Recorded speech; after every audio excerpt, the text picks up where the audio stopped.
Hello, hello. I'm so excited for this episode with Michael Hollice. We are going to be talking about all about play parties, and we're going to be sharing some stories and some tips for singles and couples and what differentiates different play parties and how to find the right one. We're going to go into all the things. So go ahead and introduce yourself. First of all, I know Michael very well. We've met through play parties and his play party, which is called The Play. And it's all about conscious connections and performances, and it's centered around art. So it's very different from the other play parties that I've been to, and it stood out to me in many different ways. So here he is. Go ahead and tell my audience hello and say a little bit about yourself. Hello. First off, Tia, thank you for having me on today. It's good to see you back in this light. I really enjoyed our first podcast and happy to be here again. Yes, I'm the founder and creative director of The Play. And the way I tell people of what The Play is, especially what it's evolved to now, it's like purchasing a day pass to a sex-positive festival. Ooh. We are the crossroads of art and sex, and we really operate around 4 founding pillars, which are health, consent, intimacy, and artistry. For us, health is number one. And I think that's kind of one of the areas that separates us from other play parties that you purchase a ticket to. We require all of our guests to get STI tests prior to attending the play.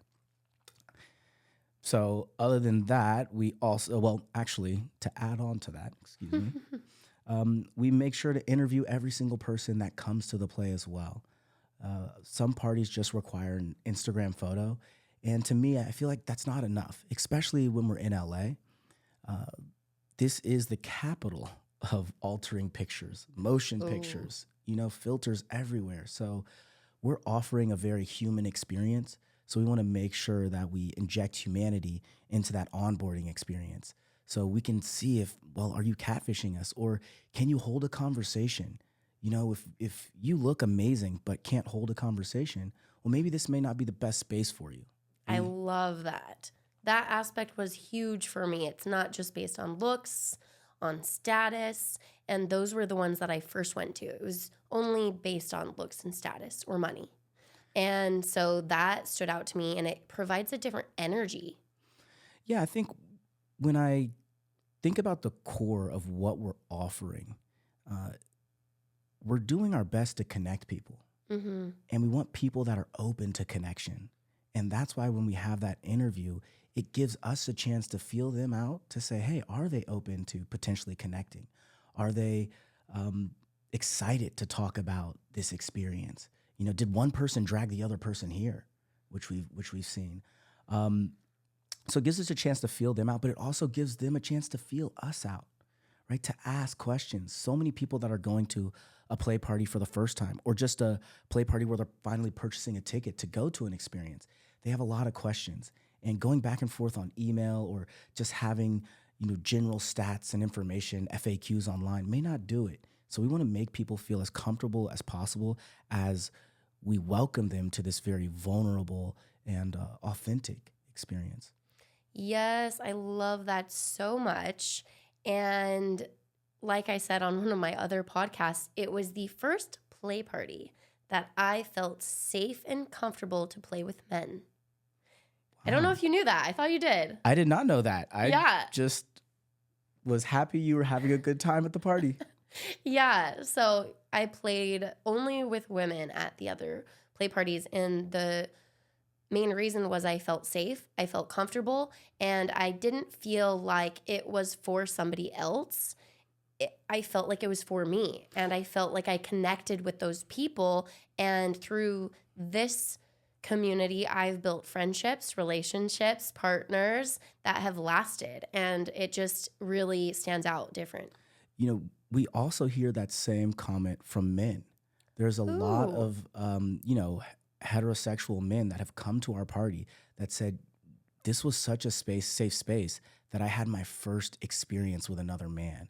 And I think so many times at these play parties, because they can be very heteronormative spaces, that guys are super shy and standoffish on that potential to play with another man, unlike women where it's pretty common to have bisexual women in these spaces, or heteroflexible women in these spaces. Mm-hmm. So when I get emails and texts and conversations with guys saying, hey, I hooked up with this guy, and I'm not going to say all the details of what they did, but they did cross that boundary that they thought they had, to Mm. try something new in this space. And I think that's, um, one of the most rewarding things I can hear, is that we're creating a safe space that not just men, but also women, and, you know, the whole, all the hues of the LGBT rainbow, are able to experience this and feel comfortable and try new things. Yay. Okay, so LGBT, all the colors of the rainbow are open and welcome at the play. Of course. For me, especially as a African American business owner in this space, right? We are few and far between. Diversity is something that I wanted to build this space around, making sure that everyone felt comfortable, and that's not just making Black people feel comfortable. This is making all races, religions, ethnicities, sexualities feel comfortable, and also people don't talk about this, shapes and sizes. Right? Yes. You don't have to have the best body to come to a play party. You could be somebody's fantasy, Mm-hmm. So our goal is to make sure that we are finding people who are open to the experience, and want to try something new, and then are okay with other people that they may not be around in their normal lives, being comfortable with them. So we ask people, hey, if a gay couple is going to hook up next to you, you guys are okay with that? And we don't say that directly in the, we don't use those words in the interview, but we Yeah. hint at that to just make sure that you understand this isn't the straight party, the gay party, any of those type of categories. This is the party for artists. If you appreciate art, if you want to engage with art, if you want to create art, we welcome you, whatever you identify as. And that's 100% true. This was one of the only play parties that I attended, especially when I first started, that was more diverse. It wasn't just all white people. Yes, unfortunately, that is how a lot of the play parties are. It's like predominantly white people. I pointed it out at one of the play parties, and I'm not going to name, but I was like, yeah, you guys aren't very diverse. It might be helpful if you did some marketing that was more inclusive to get more diverse people in. And they were like, oh, we had 4 African American people. And I was like, yeah, but you had 100 people. That's 4%.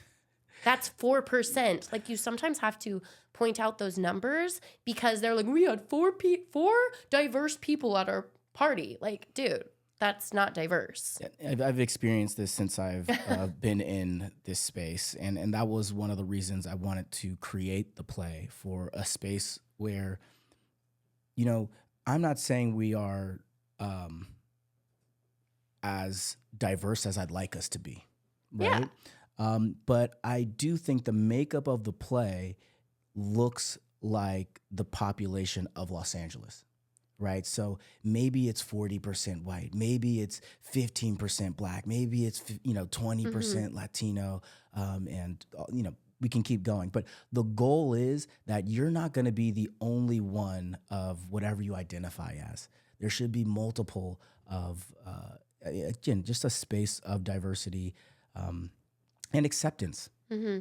That's really what it is. I hate it going to parties and being like people's BBC fantasy, Yeah. which is like, look, I appreciate the compliment, but also, I don't want to be objectified. And it's always nice to see people that look like you, or identify like you at a party to have conversations with. Because I think a lot of times people go to these parties and they think, the point is sex. What I've found, people are there for connection. And yes, it could look like sex, but most of the time, I feel people are really there for the pillow talk, to be next to somebody and to share openly and vulnerably with someone else in a space they feel comfortable and they can identify in, and where everyone else also identifies with them, and just having that.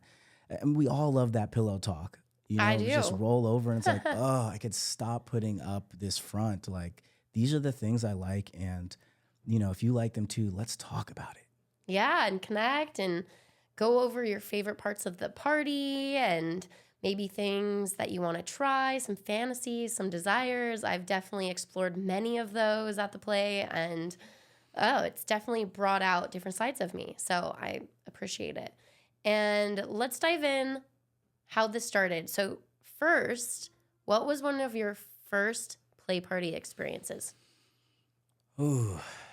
Well, there was a few that I, like smaller ones, but I think the bigger one that really inspired me was a party called Plush. I am Yeah. going to give them a shout out, to Plush. It is a hotel takeover, and that's Oh, kind of what really got my juices flowing. I was like, are you telling me there's enough people out there that identify as non-monogamous to take over a hotel and to have a party? That's 400 rooms. Um, damn. yeah, so we went to Plush, and I don't know if you're a Harry Potter fan, but it was like the Diagon Alley of, of like, all the different types of like fetishes and sexual orientations, and people were from out of state, and uh, I mean the pool party, just the pool party when we arrived was wilder than any pool party I've been to in Vegas. Just Yeah. it was going down, and I mean it wasn't even sex happening. It was just the sexual freedom that I Okay. felt there. Not that they were like, sex was happening, but you can just feel people being their truest, authentic selves. Mm-hmm. And when a lot of people are doing that, it's a beautiful vibe. So I was kind of just blown away. Like, look at all these people, living their best lives, living Yeah. like, being their truest selves. And it was inspiring, and it made me want to, you know, really let my light shine as well. Yeah. Be more your authentic self. That might be a little edgy or scary to share. So what did that look like? Like what did the play or what did the pool party look like that was different? I'm not sure if anyone had a top on. Okay. Yeah. It was just like, oh my God, this is a truly topless party. Uh-huh. And maybe people were going to like second and third base around the Yeah. pool. But it was more so of like how people were moving around the party as well. Mm-hmm. Just like the amount of compliments that were given. I was just like, Mm. oh my God, everybody's being so nice. And Yeah. so many times you go to bars and other parties, people are kind of giving like backhanded compliments, if you will, or maybe they're just not talking to each other. They don't know Mm-hmm. how to. But in this space, it was so open and so free. So watching people, compliment each other and speak with each other was super cool to see. And it did, blow my mind. Uh, Mm-hmm. yeah, when I found out about the ethical non-monogamous or just the non-monogamous community, it felt like vampires were living amongst us, and I just found out, and it turns out I don't want to be a vampire. Yes, I love that. Okay, so how did you start incorporating that more into your life? Yeah, so, first and foremost, I have a partner, and I think with anyone who's starting off in this space with a partner, right, you have to establish boundaries. Yeah. And so we can incorporate it into our lives, but we need to figure out where those boundaries are first to understand how we're going to incorporate this new way of living. So, yeah, step one was figuring out our boundaries. And then step two was figuring out our desires. Mm-hmm. What, you know, hey babe, like what kind of porn do you like? Mm-hmm. Or like, is there a fantasy that you would like fulfilled that I could help in the manifestation of it? And those are fun conversations to have, and we started off with a threesome, and she had expressed to me that she was wanted to try hooking up with women, and I was like, Mm-hmm. "Oh my God, me too!" So Of we course. we had a threesome, and it went really well. But again, during that time, and especially when you're first starting off, like you're gonna make mistakes, and it's really about how you um, reply and respond to those mistakes. So if it's like you made a mistake, it's like, I can't believe you did that. I was like, hey, okay, so there was a moment where this and this happened and it made me feel uncomfortable. And here's why it made me feel uncomfortable. And next time, here's what I'd like you to do if we're ever in that situation. And when you can have peaceful conversations about your desires and your boundaries, it allows for so much growth in a relationship. 100%. Would you like to share any of those challenging experiences Yeah. or situations that you had to deal with and then what you did? Yeah. So one of my favorite things to talk about is the threesome. Okay. Okay. The threesome. The threesome. Not just a threesome, the. It's the threesome. The dynamics of a threesome. Because so many times I think people go into threesomes thinking everyone is going to have the same amount of pleasure coming out of that threesome, right? Like everyone's going to get that amazing orgasm or we're all going to have a good time, right? And I think that's a very common misconception. There's three people. Even when you have sex with someone else, you know, it's like not everybody's going to orgasm every time, right? So what we discovered in threesomes is that you're going to eventually figure out like who this threesome really centers around. Okay. You know, and once you find that, lean into that. Yeah. Right. So if, you know, my wife and I are hooking up with someone and the woman is clearly more into her than she is to me. Right. And I'm picking up on that. It's like, okay, no, cool. She's giving me clear signs. I can see that they have this awesome connection going on. I'm going to go ahead and lean into my wife as well. Yeah. Right. I'm going to go ahead and like, let's both make sure she has an amazing time.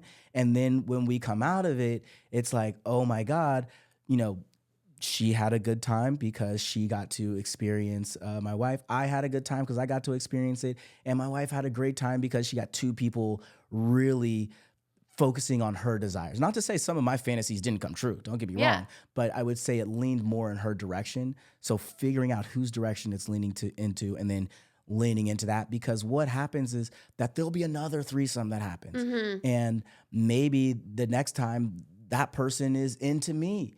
And so instead of, you know, my wife being jealous of it, it's just being like, okay, recognize that she's super into him than she is into me, and I'm going to lean into him. And now, hey, this is the time. Hey, it was a win for me.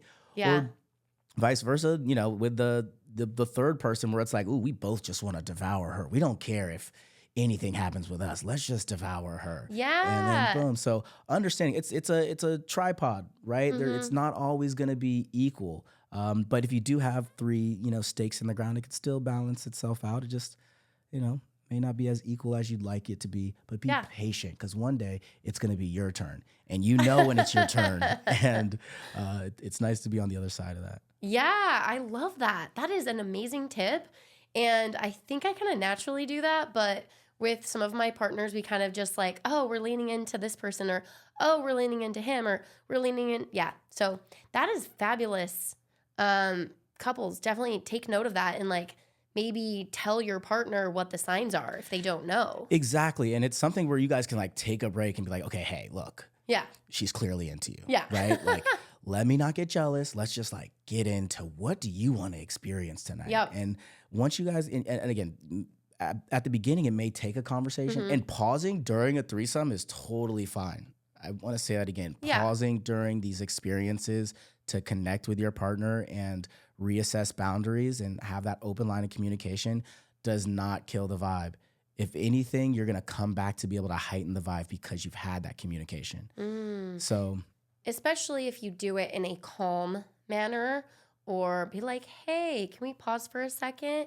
That's fine. I would say don't get reactive in the middle of it, because that can fuck up the vibe. It's like, this isn't okay. I'm angry with you. This, you know, like doing that will shift the vibe. But if you can just address it and be like, hey, can we pause?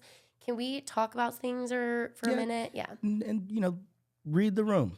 You know, there's body language says a lot. You know, there's 10% of communication is the actual words you use, right? So there's been time where we've been, you know, having a threesome and, you know, one person walks out.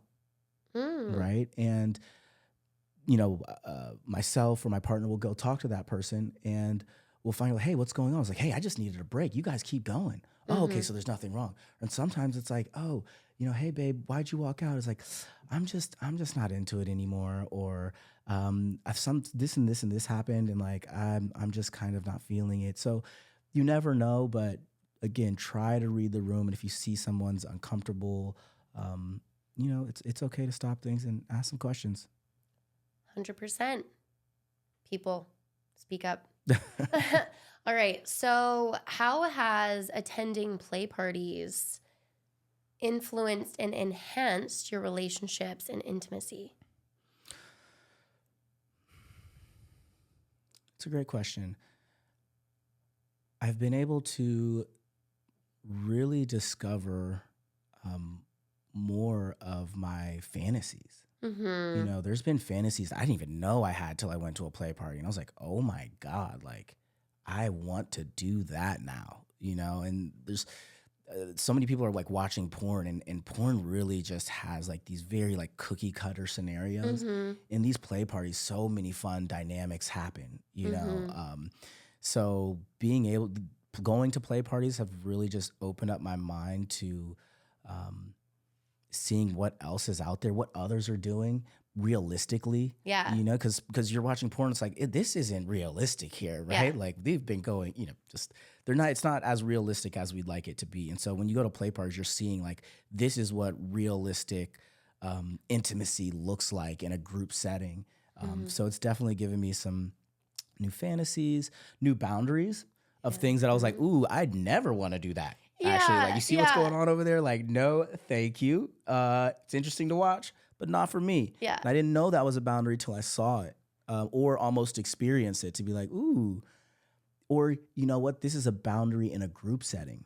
There's some things that I like to do one-on-one that I'm not comfortable doing in a group, and being able to identify that because sometimes you'll be like, oh, well, I do like this thing, but when there's more people around, it's like, you know what? That's something that I just prefer to do in a more intimate setting. Yeah. What is something, do you want to share? Let's get to some juicy bits. Oh my goodness. Whatever of those that you're open to sharing. Yeah, I don't know if I'm ready to share all those juicy details. I'll say this. There's some butt play stuff that I'm just not that comfortable doing in an open setting. There you go, Tia. You got it out of me. Me either. Don't get me wrong. Yeah, there's been some times where there's some stuff that I enjoy, and there's some stuff where I'm like, whew, I need a little more concentration. Okay, yes. I need a little more attention and maybe caressing to get comfortable and relaxed enough to be able to do some of those things. I'm not, my boundary is definitely pegging, but there's some other things around, my butt, my booty. Stuff? Yeah, there's some butt stuff that I enjoy. I am here to say I do enjoy butt stuff. And guys out there, my heterosexual guys, try it out. It is a pleasure hole, all right?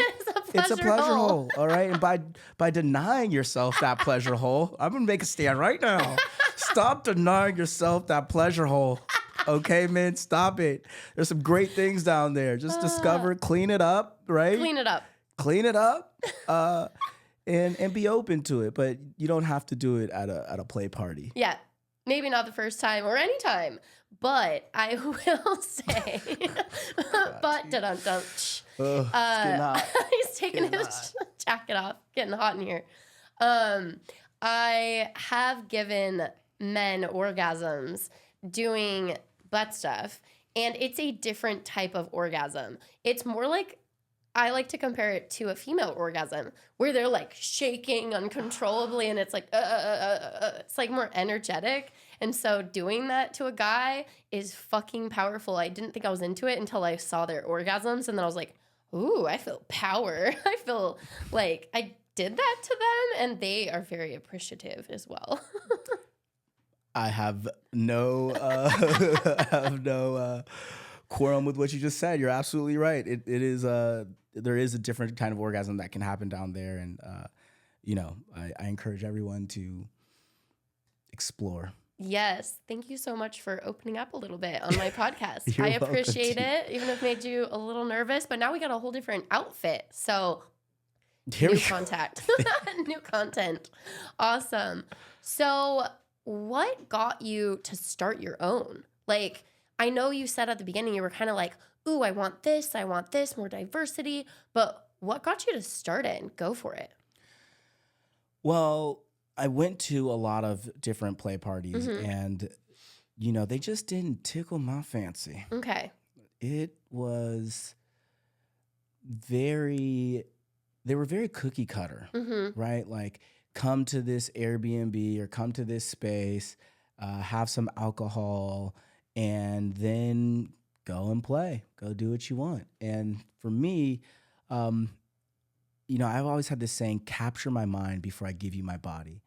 I need time to be able to connect with people on an emotional level, um, and a conversational level, Mm-hmm. to build chemistry and to build a little anticipation as well before I like to get physical. So that was one of the inspirations. Another one was just the testing, going to parties and like no one was requiring testing. The Yeah. fact that we are trailblazing and again, there are private parties that Yep. require testing. I love that. But public parties, I can't name one. Me So either. I don't know one. They say to get tested, but they don't require it. And it's insane the amount of people who don't get regularly tested. And I'm sorry, people, but once a year is not fucking regularly tested. I'm sorry. Unless you're not having any partners at all, that's okay. That's it. But even your partner, even you're married and you have one partner, you don't know. Like, you don't know, and that's what we've seen is we love that we're trailblazing in that space. It's surprising, but it is our thing. And what we found are, at least at every party, there's like one person who gets a result back that's like, yep. hey, I need to get retested or I'm going to have to miss this one. What we do though, when we receive that information, right? It's about how we respond, and how we respond to people sharing with us that they have an STI helps change a narrative, which hopefully helps change a culture. We we respond with a thank you for taking care of yourself. Thank you for taking care of the community, for being able to get tested, for having the courage to let us know and about what's going on, and then for us to say, hey, look, you have enough time before our next party to solve whatever it is you need to solve. Send us new results that are updated, and we're happy to have you. Thank you for taking care of yourself. Yeah.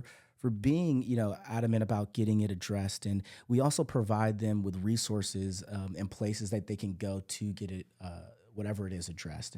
And we require testing for syphilis, chlamydia, gonorrhea, and HIV.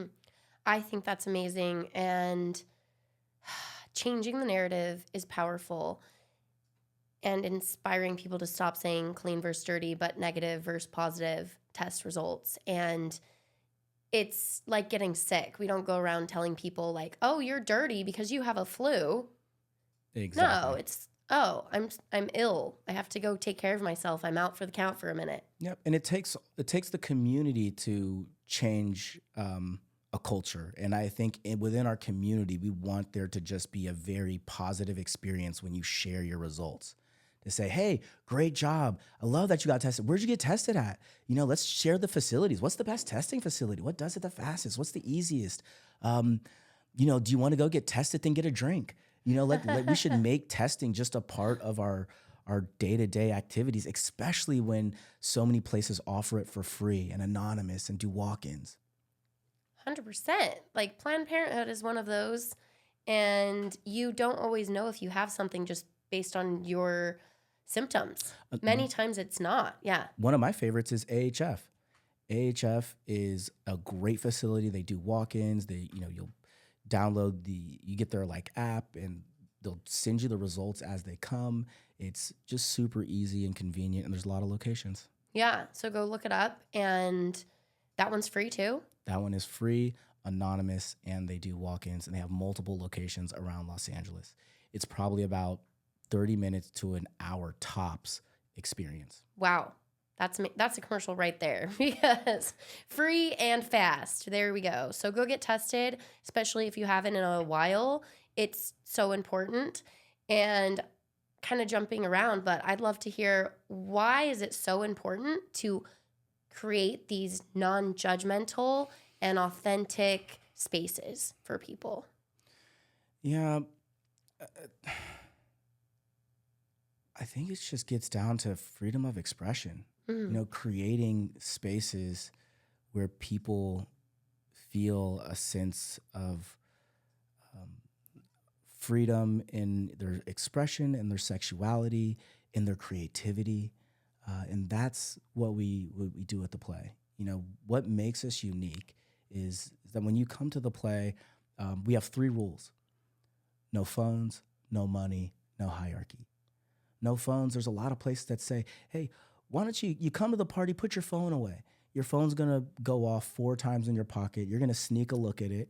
And when you sneak a look, somebody could be in a pile and they look up and they see you looking at your phone. Then they think you got a picture. And then the anxiety of the environment goes up. So we just make you check your phone at the front.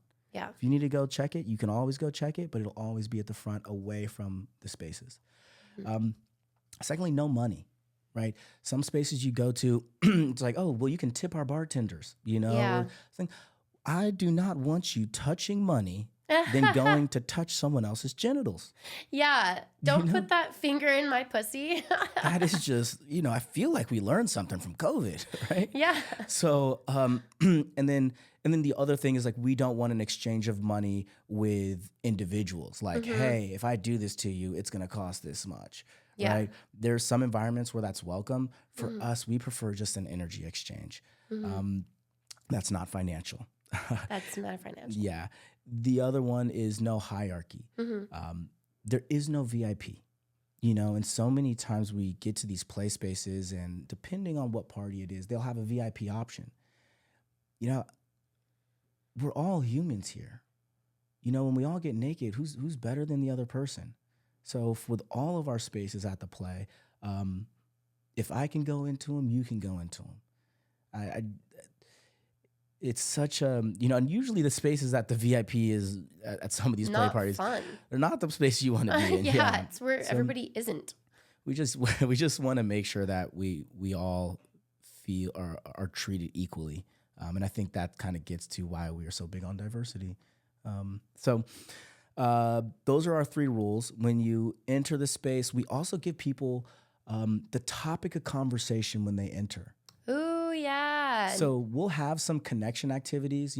We start at 8 p.m. and until 10 p.m. is our happy hour. So during that time, we'll have connection activities. Our last one was the butt plug ring toss. Yeah, that's my favorite one. And you were killing it, Tia. Like, you literally hit like 5 in a row. I was like, have you been doing this? Yeah, it was really fun. I was competing with people, and then they got competitive with me, and they're like, wait, I want to do better. And I'm like, I don't know. I'm just having fun. Yeah, we had an alien disco, and they were just these glow tubes that you were just crushing.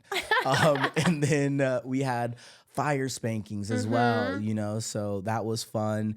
We always like our truth or dare, Jenga. But when you come in, we have these activities for you to engage with, and these are really just to help you connect. Like, oh my God, I met Tia at the butt plug ring toss. She was amazing. Like, that's such a fun story to tell someone. Yeah. And everybody just goes, what? What do you mean anal ring toss? Because their brain just starts thinking, and they're like, I don't know how to compute what that is. Yeah. So sorry, we're not going to tell you right here, right now. You're going to have to come to one of the events. That's right. So here's what makes the play so unique. Yeah, that's what I was going to ask next, is like, what's the main thing? Yeah, this is what the play is known for. We're known for our performances. Like I said, we are the crossroads of art and sex. And what's cool about the play is that our performances aren't always professional performers, right? Yeah, I did my first one at the play, and it opened up a whole different life. And now I'm starting to perform, and now I teach twerk, and I open a new revenue stream. Exactly. Like a new revenue stream. And so I'm so thankful for that, because I was afraid and I wouldn't have applied to somewhere else. I knew I wanted to perform, but I didn't feel like I was at that level or my God, Tia, experienced enough. this is the first time I thought you were teaching pole dance classes prior to and like tour No. classes. This is amazing. I'm Yeah. I'm blown away. That's That was my awesome. first one, and I did 2 performances, Mm-hmm. and I loved them. I used to perform, when I was younger, but that's what ignited it, and then I got to practice, and I felt comfortable to get paid and to perform at other events, and people heard about me through it, and yeah, it was amazing. So thank you. Wow. You are absolutely welcome. Yeah. I'm so happy your light is shining in this new way. So Yeah. I can't wait to go to one of your twerking classes. Yeah, you'll go. Actually, I think my wife went to one. Yeah, your wife did go She to one. did. Thank Mhm. you. Yeah. Thank you very much. Oh, did That's she all I'm start? saying. Oh. Thank you very much, Tia. Loosened her up a little bit. so what's cool though is like people let us know in their application, hey, what performance do you have in mind? What fantasy do you have? And then we have a team of erotic producers that will help manifest that fantasy. So we'll like, hey, what lighting do you want? What sound do you want? Yeah. What music, staging, atmosphere, you name it.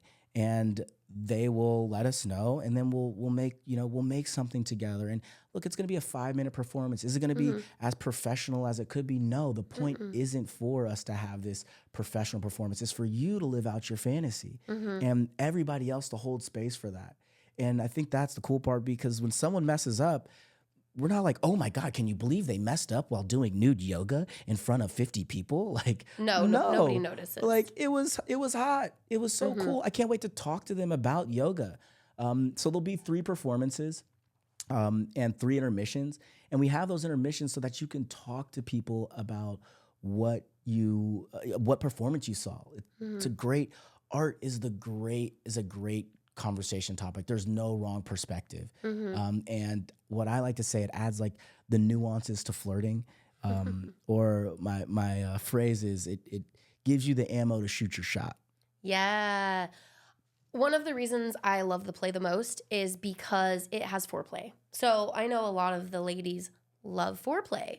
We need a little bit more to get to that arousal level, to get off, to feel connected with someone. I'm very demisexual, so there's all these chances to get aroused. And then you also said anticipation, where it builds and it builds and it builds, and then you're just like, oh my fucking God, I'm so ready to fuck. And so, and this is you're absolutely right. So let's get to where we are at with time, right? You got there at 8. It's about 11:30 midnight by this time. Our parties go till 4 a.m. Yeah. Now, most play parties are like, you're getting there 2. at 10 to 2. So that's 4 hours. So we're still giving you a full 4 hours of play, except now you've had this other 4 hours of connection and creating authentic bonds and conversations. And some anticipation is building. So when it is time to play, we don't experience as many consent issues because people have had time to be like, oh my God, I really want this person. Yeah. Or you know what, I did want that person, but then I saw the way they interacted around, and even though I'm attracted to them, their personality may not just fit me. Their vibe is a little off for me. So you're making more informed decisions on who you decide to get intimate with. And then we provide all the condoms, lube, sanitation wipes, feminine products, all the way down to disposable toothbrushes in our restrooms. I love that. You got some smelly breath, you had some snacks, or, your breath is starting to stink after a few hours. Yeah, there's mints, there's gum. We also have, different types of feminine products that other places don't, where you can have sex. I'm not going to say names until I get to be a sponsor, but I do love some of those where you can still be intimate while you're on your period and feel safe with it. I don't know. I've just explored so many different things at the play, and that is my highlight, is like learning new boundaries, learning new desires, fantasies that I want to explore. And one main thing that we didn't touch on is acceptance and breaking away from some of the shame of the desires I had, and then being able to explore them, but maybe first seeing other women explore them, or men, whomever, and it kind of giving me that level of, oh, that's okay. I can want that and be accepted. I can take off this mask. I can stop judging myself and start diving into it. And you just feel so juiced up. You feel free. You feel erotic and happy. So I've explored so many different fantasies from going to the play. One of the questions you had earlier was, kind of what's my favorite part about this lifestyle. Mm-hmm. And, there's times when the play is happening, I take a step back and I see, a couple hooking up with a third person for the first time. Mm-hmm. I see, 5 people in the corner all massaging each other's backs in a row. Mm-hmm. I see a guy playing the flute while a woman is dancing topless in front of him, and her partners, they're sitting in amazement. I see a pile of 10 people all going at it, know? And then I see, 2 guys meditating in the corner. This is the beauty of the space that we're creating, because it's not just about those 3 performances that happen, right? Mm-hmm. Those are just to let you know this is a safe space to express your creativity, your erotic creativity. So what we see throughout the night, and, tell me if I'm wrong, there's maybe 5 other performances that happen, maybe 6, depending on where you are. You may miss some where people just start spontaneously performing. Maybe it's with a dancing fan, or it's a dance, or they're like, hey, let me give you this erotic massage. Mm-hmm. You get to see so much. And I think that's really why I do this. When I see people's creativity shine through in this sensual and sexual manner, it's just something that is so beautiful to not only see, but to experience and to engage in. Yeah, be a part of. Yeah. Make memories with your friends, your partners, relationships.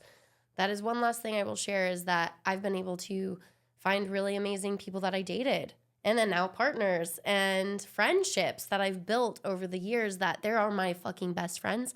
And you connect with people that you've also fucked on a different level, and you can be friends and it doesn't have to be weird. Like some of my best friends I've had sex with and played with, and we're still just friends, but we just having some amazing fucking experiences as well. Emphasis on the fucking. Exactly. All right, so let's kind of wrap up, but I want to hear... Oh, brain fart. Let's see. Okay, so I want to hear what's coming up next for the play. Yeah, we're super excited to announce the Play Network, and we are going to have a subscription-based kinky social network. Ooh. So imagine, I don't know, almost like a FetLife, but more boutique, more geared to our population. And, we have about 1,500 members of the play. So you'll be able to create your profile, like, comment, post on this website. So not only, we'll also be able to host all of the pictures that are captured at the play. So at the play, we have a photographer that's only taking pictures of the performers with their consent and not getting people in the background. So I love that. I have a plenty. whole vault. You've gotten a bunch. We have a whole vault, but who gets to see it, right?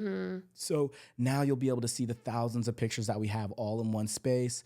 The other thing that we're creating is just, categories like, hey, if you want to hook up tonight, right? You can post in the hook up tonight category and be like, hey, who wants to hook up tonight? Or like, hey, I'm just we're all going to go to this bar, or we're going to post pictures of our pets, in our in our play group chat. Seems like that's all we do. It's a cat chat and then a play chat. Yeah, it's hilarious. Nobody would ever guess that all the team members of the play, it's a cat chat. It's just a cat chat. We share our pussy pics, but we're not talking about genitals. We're talking about just our cats. Kitties and cats. So we'll have kind of all of these, almost like subreddits, if you will, but all of these spaces where, you can connect with other people. But another cool part about the Play Network is that we have a lot of performers come through and people that are new to performing, like you were saying. So now we have a category to hire the performers that are at the play to say, oh, well, I saw Tia twerk. Like, let me hear Tia has a post up there to say, hey, this is when my next twerk class is, or we have an awesome violinist or a masseuse, if there's a service that you offer. So Yeah. we want to make sure that with our network that people are utilizing each other. Remember, this is a vetted, tested network. Yeah. And the last thing that I'll add is that if you're a member of this network, I've been able to connect with a lot of other owners of, sex positive events, but not only that, there's tantra, individuals that I know, or people that do emotional release workshops. Allie was just on here talking about Passport to Pleasure. We're excited to work with her when it comes to education. But basically, there's a lot of people within this community that have different talents or companies, and they're offering our community discounts to their events. So you'll be able to go to a BDSM event for free, or 50% off a certain party, or a burlesque show. We have applications that we work with, Beyond and Candid, that we're working with, where they're going to give you a free membership.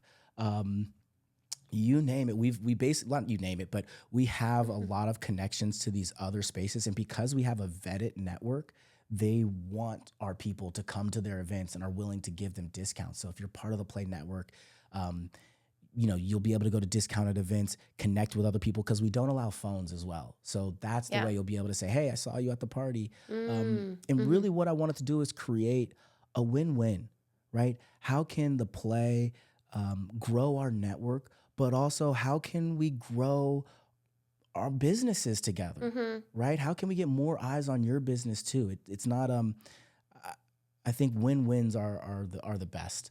I think we all agree on that. So yeah, how can you help raise your community and help everybody's professional companies or and their goals? I work Artistry. with so many cool people that all are, have businesses, started businesses, have ideas or services, and they come and support the Play. And I want to find a way that how can, the Play supports you in the growth of your business as we continue to grow this community and also hopefully shift a culture. Yeah, I'm excited. I'm going to be hosting some twerk classes, shameless and sexy twerk shops. So definitely keep in touch. And how do they get involved with the Play or the membership? Yes. So the membership will be rolling out at the beginning of February. And to get involved with the Play, you can go to theplay.la. It'll take you to our website, submit an application. On your application, say Sexy Biz Babe referred you. Yes. And based off the application, we'll set you up with a interview if there's no red flags on the application. And we'll go from there. Once you sign up, then you'll get a link to be and you're approved. Then you'll get a link to be able to register for the network. And the cool part about the network is that I believe it's starting at $19.69 a month. So if you're not able to afford a ticket to the Play, you can still stay connected to the community. Great. And so we want to make sure again that regardless of how much you make, that you can still stay connected to our community and experience new things in Los Angeles. Because that's the other thing is like there's so many cool new places popping up that we're connected to. So we want to connect you to the places, the people, the things. Yes, I love that. Okay, so where can they stay in touch with you and the Play? My Instagram is at Michael Hollice, and the Play is at the Play LA. Yep. I'm sorry, the play.la. It's literally the same as our website. We're making it easier. Good, fabulous. All right, let's end it with one really juicy tip for any. First of all, we'll actually do two. One juicy tip for somebody attending a party for their very first time, and then let's share one for those intermediate advanced that they want to make it even better. Yeah. Okay. So if you're attending for the first time, do the things that make you feel sexy. Yeah. Right. Prior to attending. So if you need to get your hair done or your nails done, or you need to get a wax, or you need to wear a certain outfit for you to feel sexy. Whether it makes you look sexy or not, it's about you having the feeling of being sexy going into it. If wearing a suit makes you feel like a boss, Yeah. then wear the suit. But do the things that make you feel super sexy and comfortable. That way, when you get there, you'll at least know, like, okay, this is definitely a new situation, and it's a lot to take in, but I do feel sexy in this situation. And Yeah. it gives you a certain confidence when, you feel sexy and you're wearing the things and you've done all the things to build your confidence. I love that. And a good example is women wearing those sexy heels that are so sexy, but they kill your feet the whole time, and then you're not feeling sexy because you're in pain. So find the sexy shoes that feel comfortable on the inside out. Yes. And then for my intermediate couples, Yeah. And I'll speak to the couples, not just individuals, but for couples, I would say a tactic that, my wife and I have used when we get to the parties, when we're going over our boundaries, because we kind of know each other's boundaries by now, right? Yeah. We then go, who are you uncomfortable with me hooking up with? So who's your no? Yeah. Versus like, who are the yeses? Because it's like, look, There could be a lot. there's a lot of yeses out there. Yeah. Great. But who is your no? And I may not need to know why now. We can talk about why later, but just let me know your no. So that way, like when things get hot and heavy, and you guys, we all know, like it can get a little wild, and it's like, as long as you avoid that one or two people, making sure that you're taking care of your partner. And then you can discuss, hey, why was that person a no? Or you may know exactly why that person's a no, but figuring out who the no is super beneficial than trying to go up to them all the time to figure out, is this person okay? Is this person okay? Is this person okay? Yeah. I like that. And even sharing like what type of people could be the no's.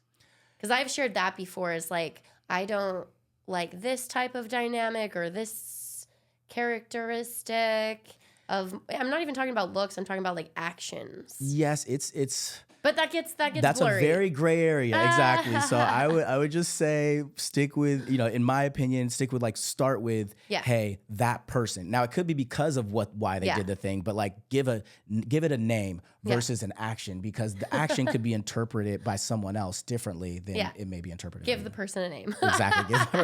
Give the person a name. Okay. Well, thank you so much for doing this podcast episode with me. I'm so fucking excited to share it with everybody. And any last words before we end? Yeah, Tia, it is my pleasure. I love to see the growth of this podcast. I think these types of podcasts are so beneficial to this community. And thank you for like the bravery that you have to be able to put these on, ask the tough questions, and giving a space for people in the non-monogamous world to be able to speak to it, and I guess unmask, and debunk some of the misconceptions that people have, because we're not doing anything crazy here or worshiping the, whatever people may think. It's really a bunch of normal people that just want to explore their sexuality a little more. And with it growing, this is a great space to allow us to control the conversation versus let others' assumptions decide what's happening in these spaces. I love that. Thank you so much for being here. If any of you have specific questions, feel free to contact either of us. And we have events every 6 weeks-ish. We've got some cool ones coming up, and our biggest one of the year, the Matrix. It's right around the corner. Yep, that will be my third Matrix event. So I'm excited. And reach out to us. Thank you so much for coming on. Thank you, Tia.